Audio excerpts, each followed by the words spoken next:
Tema realmente importante y que hay que prestarle atención. Hasta hace poco muchas organizaciones han calificado el proceso de adopciones en Panamá como lento, burocrático y hasta ostentoso. En ese mismo sentido, hacen un llamado a las distintas autoridades, por ejemplo a la CENIAF, para hacerles recomendaciones en aras de que mejore este proceso. Justamente para hablar del tema tenemos a la abogada de familia y especialista también en este tema de adopciones, María Elvira Muñoz. Bienvenida a Next Noticias, María Elvira. Qué gusto contar con usted esta mañana, definitivamente la fuente idónea para el tema. Cuéntenos un poquito, ¿usted coincide con esta percepción de que en efecto el proceso en Panamá es lento, es burocrático, como lo han calificado múltiples organizaciones? Bueno, el proceso de adopciones en sí es un proceso largo, es un proceso, si se puede decir de alguna forma, tedioso, pero cuando estamos tomando en consideración que tú tienes que suspenderle la patria potestad a un padre y tienes que restituirle a un niño su derecho a la familia, hay cosas que no pueden soslayarse.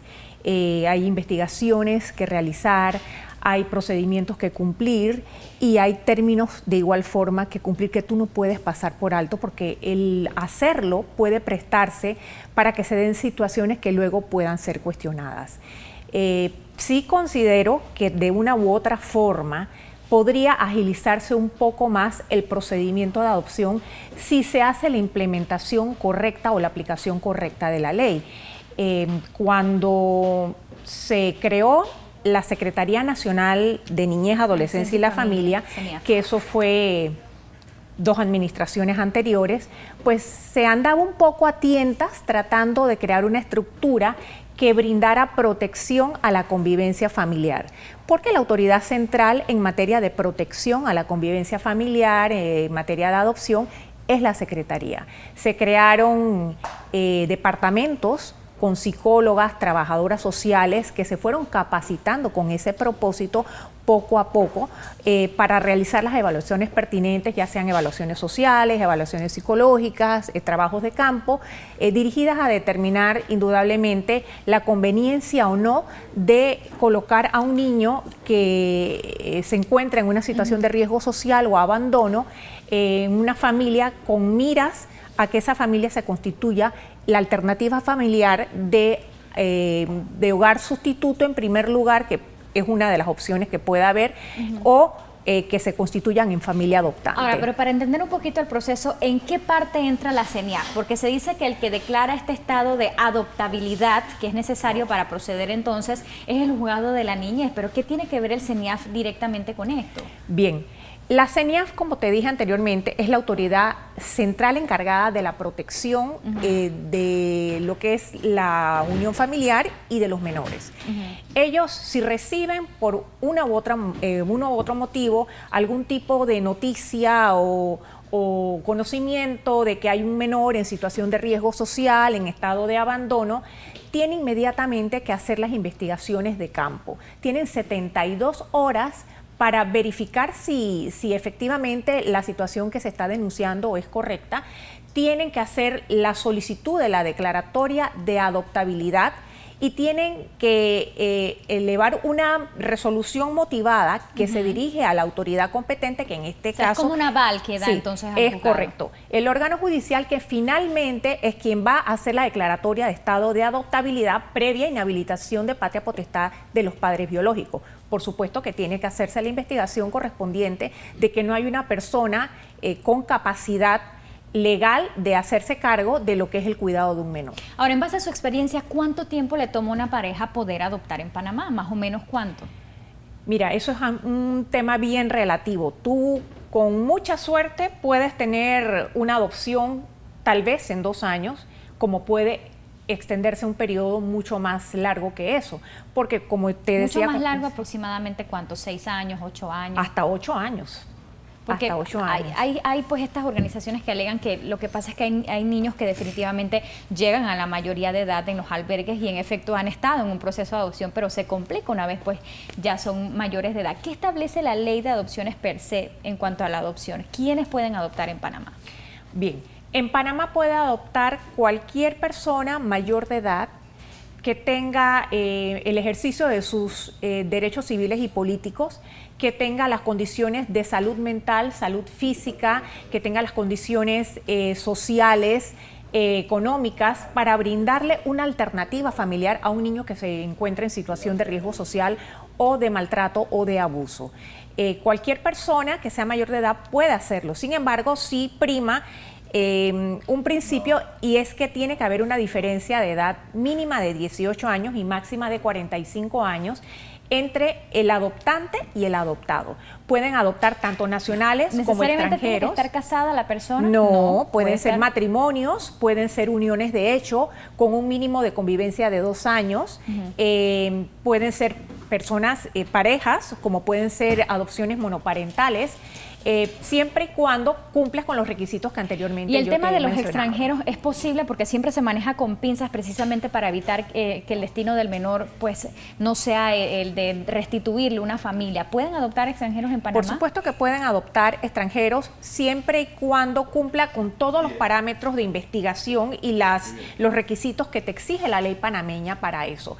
Hay que hacer la acotación de que la adopción nacional prima sobre la internacional. La adopción internacional solamente se da cuando se han agotado todos los recursos para que el niño sea mantenido dentro de una familia panameña, y se le restituya su derecho a la familia en el mismo entorno en el que el niño nació y en el que el niño creció.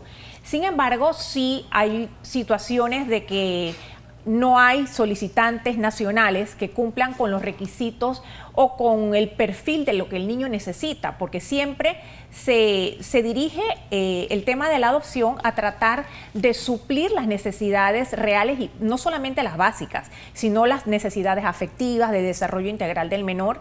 Y entonces, en el evento de que no haya un nacional que cumpla con ese perfil, se va a lo que es un solicitante internacional. ¿Qué recomendaciones haría usted al sistema en base a su experiencia? ¿Qué es necesario para poder agilizar un poco el tema de las adopciones? Bueno, mira, yo diría que antes que todo, tratar de implementar o aplicar adecuadamente la ley. La ley no es mala.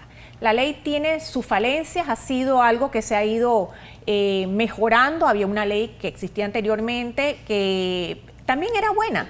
Esta se ha agilizado un poco, sobre todo en el tema de poder establecer cuándo un menor se encuentra en situación de riesgo social. Antes las investigaciones de campo se hacían hasta por un periodo de 3 meses. Ahora, después de que un niño se encuentra en una situación de abandono por más tiempo de 30 días, pues ya tú puedes decir en términos generales que tú puedes iniciar un proceso de adopción, o por lo menos la declaratoria de adoptabilidad de un menor. Yo pienso que desde ese punto de vista se ha mejorado el procedimiento, se ha mejorado la ley. Hay mejoras que hacer todavía, por ejemplo, ¿Debe la CENIAF hacer cambios? Por ejemplo, mucho se juzga el proceder de esta entidad, que es muy lenta, que a veces no quedan claros los procesos. ¿Hay que hacer cambios en la CENIAF? Pienso que hay que darle los recursos adecuados para que la CENIAF cumpla con el propósito para el cual fue creada. La CENIAF, cuando entró esta administración, pues se hizo una reestructuración de los diferentes departamentos de la misma. Pienso que también que con ánimo de que funcionara de una forma óptima, pero se cayó en ciertas equivocaciones, es mi percepción, derrotar a personal que había sido calificado en el departamento de adopciones, en el departamento de convivencia familiar, gente que tenía ya más de 10 años de experiencia en eso, rotarlos a otros departamentos y traer personas nuevas que no tenían preparación, tal vez no tenían la experiencia de campo que tenían esos otros funcionarios que tenían tiempo de estar trabajando. Entonces eso creó de una u otra forma un retraso en lo que era el proceso de adopción en sí, porque hubo que reestructurar nuevamente todos los departamentos. Eso se puede mejorar. También existe la situación de que a nivel de órgano judicial, ¿verdad?, los juzgados de niñez ven un cúmulo de procesos de familia. No solamente ven procesos de adopción, ven procesos de guardia y crianza, procesos de suspensión de patria potestad, procesos de reglamentación de visita, incluso procesos de alimentos. Entonces, cuando te llega un expediente para una declaratoria de adoptabilidad, una suspensión de patria potestad, incluso una fecha de una audiencia para adopción, tienen que buscar un espacio dentro de su agenda, que ya de por sí está copada, claro, tomando en consideración que para el Distrito Capital solamente hay 2 juzgados de niñez y adolescencia, y para el Distrito de San Miguelito tampoco es que haya mucho más. Entonces, pues, si pudieran, dentro de lo que es la estructura de los órganos, del órgano judicial, de los juzgados de niñez y adolescencia, crear un departamento solamente para adopciones sería mucho más efectivo y expedito el proceso de adopción. Me quedo con esa recomendación final. Gracias, María Elvira Muñoz, abogada de familia y que trata estos temas de adopciones pues que han sido criticados por los últimos días, por acompañarnos para hacer un poquito de docencia en Next Noticias.